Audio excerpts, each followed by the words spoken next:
자, 오늘의 이 삼성전자 흐름은 상당히 보합권으로 강하게 또 눈치 보기 싸움이 되어 가고 있습니다. 자, 그러면 우리가 결국 봐야 되는 게 뭡니까? 바로 이 내일이죠. 드디어 내일입니다. 내일 엔비디아 실적에 이 방향성이 달렸다라고 볼 수가 있겠고, 결국 삼성전자 같은 경우는 제가 계속 강조를 드리는 게 뭐예요? 바로 이 탑다운 방식의 전략이 올해 말까지 지속이 되어 갈 것이다. 그리고 금리 인하에 대한 이슈, 그리고 대선에 대한 이슈들이 앞으로 이 삼성전자의 주가의 흐름에 상당히 크게 영향을 미칠 것이다라고 말씀드리고 있죠. 삼성전자, 그리고 여러분들이 뭐, 야, 그러면 얘네 삼성전자는 결국 뭐 HBM도 이제 이슈가 있을 것이고, 뭐 또 D램에 대한 부분도 이슈가 있을 것이고, 최근에 뭐 나오는 이 삼성전자 관련된 뭐 파업 이야기, 뭐 방사선 피폭 이야기, 여러 가지 이야기들이 정말 많은데, 너는 왜 그런 이야기들보다 지금 글로벌 시장에 대한 이야기들만 하는 것이냐라고 물어보시는 분들이 많은데요.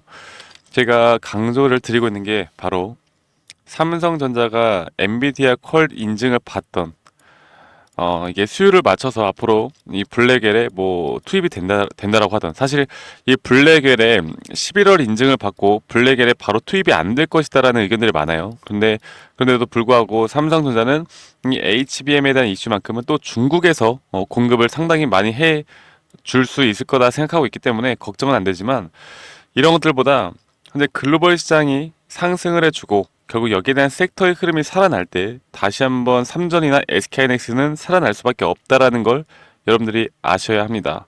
결국 이 수급을 보면요. 자, 제가 어제까지 수급을 볼까요? 지금 외국인들이 계속 이런 눈치 보기에 대한 매도세가 나가고 있죠. 그리고 기관과 개인에서 매수가 나가고 있는데, 현재 장중에는 우리나라 기관들도 현재 삼성전자를 매도를 하고 있습니다. 자, 그러면 왜 지금 이 시장은 개인들이 주가를 끌어올리지 못할까? 우리가 코로나 시절에 9만 전자, 10만 전자 외칠 때는 이 개인들의 매수세만으로도 이 삼성전자의 주가를 끌어올렸었는데, 왜 지금 그게 안 될까 생각을 해보시면요. 그때는 국민들 대부분이 매수를 하고요. 매도를 안 했단 말이죠. 우리 국민 모두가 일심동체로 10만 전자를 외쳤습니다. 그러니까 이 개인들의 매도는 없고 매수만 계속 나오다 보니까, 그때 이제 공매도에 대한 또 쇼스키즈에 대한 부분들 터지면서 주가가 이렇게 올라갔잖아요. 근데 지금 어떻습니까? 제가 한번 보도록 할까요? 지금 이제 보시면은 이걸로 봐야겠다. 잠시만요. 이걸로 보시면은 개인들의 매수가 있다라고 하는데요.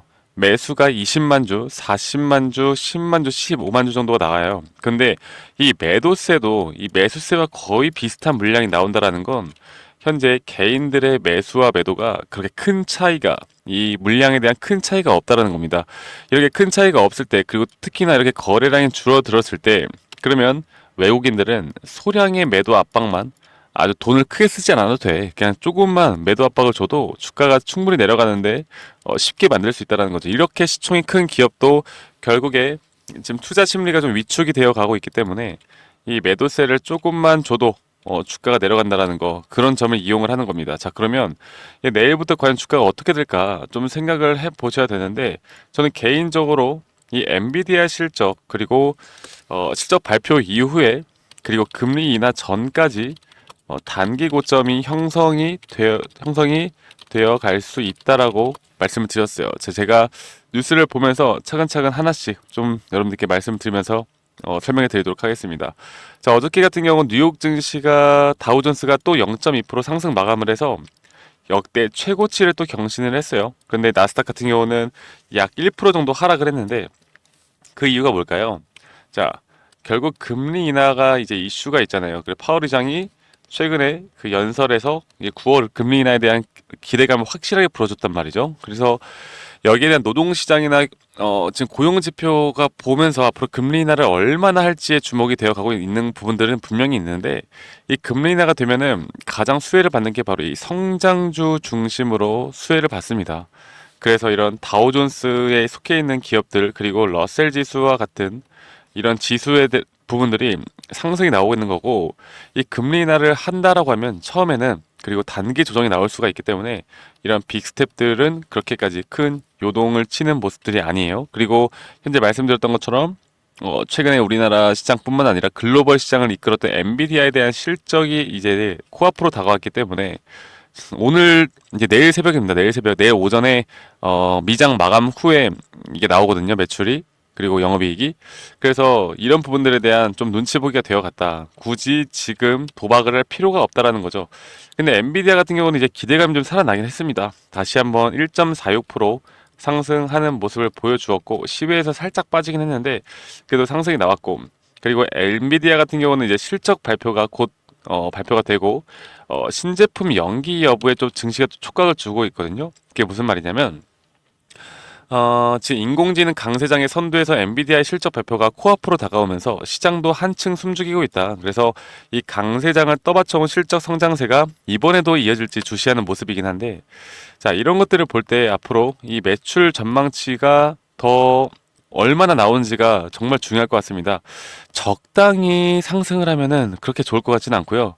그냥 또 우리가 어닝 서프라이즈 정도는 나와야 야, 이게 섹터의 흐름이 아직 죽지 않았구나 라는 걸 좀 알 것 같아요. 자, 그래서 이렇게 엔비디아 실적에 아마 내일 주가가 400조 원 정도 출렁일 것으로 생각이 들고 있고, 삼성전자 시총급의 변동폭이 나올 것으로 예상이 되어 가고 있어요. 그래서 미국의 트레이더들은 주가가 약 9.8% 정도 변동이 나올 것이다 예상을 하고 있습니다. 그러니까 내일 나올 변동성을 보고서 이 삼성전자에 대한 주가를 앞으로 예측을 해봐야 되는데, 제가 한 가지 더 말씀드려보자면 이 엔비디아 실적이 어떻게 나오던 간에 우리가 변동성이 예를 들어서 하락으로 있다 하더라도 저는 개인적으로 걱정할 건 없다 봅니다. 그리고 만약 하락으로 결정이 된다, 방향성이 하락으로 결정이 된다 그러면 저는 10월까지 단기 고점 형성 전에 마지막 매수 기회라고 보고 있습니다.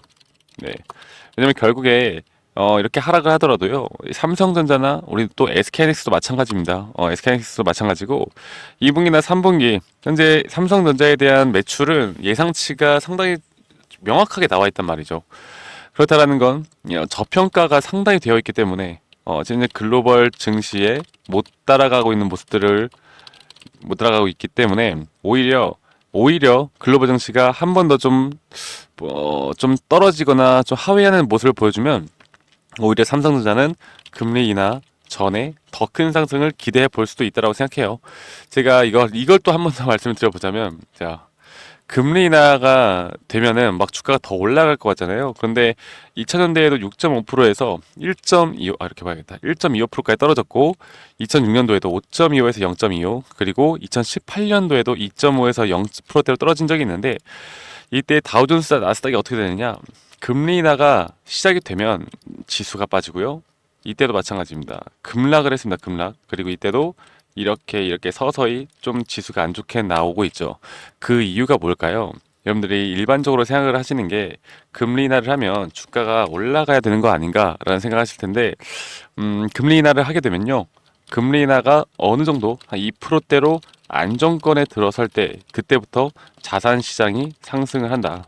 네, 그래서 지금 이런 시장에 대한 흐름들, 그리고 경제를 우리가 예측을 하는 건 개별 종목을 예측하는 예측보다 시장 예측이 더 난이도가 쉽다. 왜? 역사적인 흐름이 있으니까. 그래서 지금 이런 것들을 시장에 대한 탑다운 방식의 전략을 취하면서 우리가 이런 것들을 분석해 나간다라고 하면 삼성전자 충분히 우리가 단기 고점에서 대응을 할 수 있는 부분들이 분명히 있을 거라 생각합니다.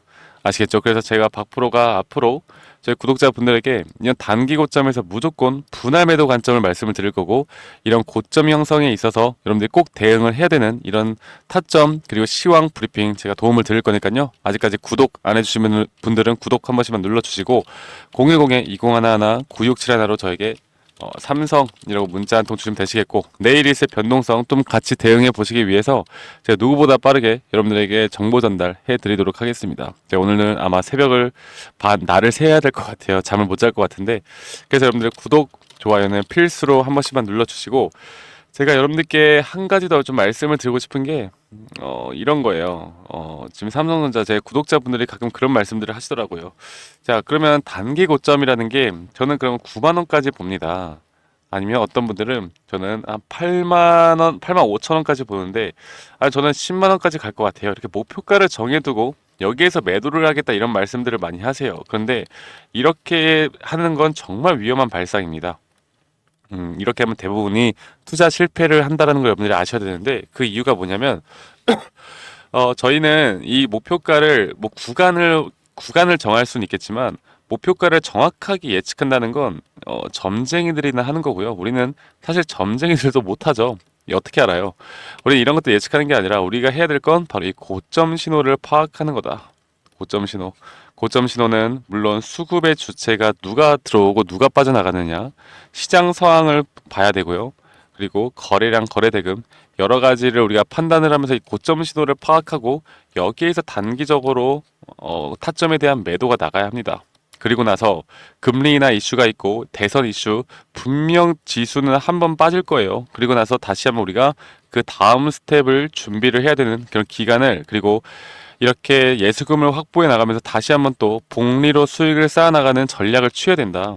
그냥 내가 눈 뜨고 그냥 주가 흘러가는 거 보고만 있는다고 우리가 돈을 버는 게 아니잖아요. 제가 우리 구독자분들이 정말 현명하게 앞으로 어떤 식으로 대응을 하고 어떤 식으로 돈을 벌어야 되는지 우리의 가장 궁극적인 목표는 이 계좌의 수익이 늘어나는 게 가장 궁극적인 목표 아니겠습니까? 그래서 이런 부분들을 저희 구독자분들과 제가 함께 해 나갈 겁니다. 아시겠죠? 그래서 삼성전자 충분히 더 큰 수익 볼 수 있는 기회가 아직 남아 있다라고 저는 생각을 하고 있고 이 기회에 대해서 절대 놓치면 안 되고요. 내일 나오는 매출 그리고 영업이익, 엔비디아에 대한 흐름들을 좀 분석을 하면서 다시 한번 또 우리가 잡아 나갈 수 있는 이런 매수 타점이 나올 수도 있거든요. 이런 기회까지도 절대 놓치지 않길 바라겠습니다. 시장 분석은 여러분들 어렵지 않아요. 이런 시장에 대한 브리핑 그리고 실시간 나중에 나오는 타점들을 어떻게 잡는지가 가장 중요합니다.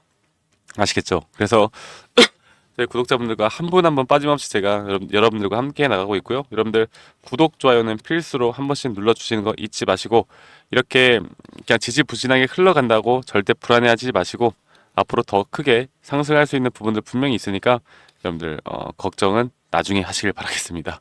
지금은 걱정할 단계가 아니에요. 더 좋은 일만 있을 거고요. 이제 8월이 마지막 주가 지나가고 있고 이제 가을이 시작이 됩니다. 여러분들 선선한 가을 앞으로 저와 함께 더 큰 수익 볼 수 있는 재밌는 주식 하시길 바라겠고 저는 더 좋은 영상으로 여러분들께 인사드리도록 할게요. 아시겠죠, 여러분들?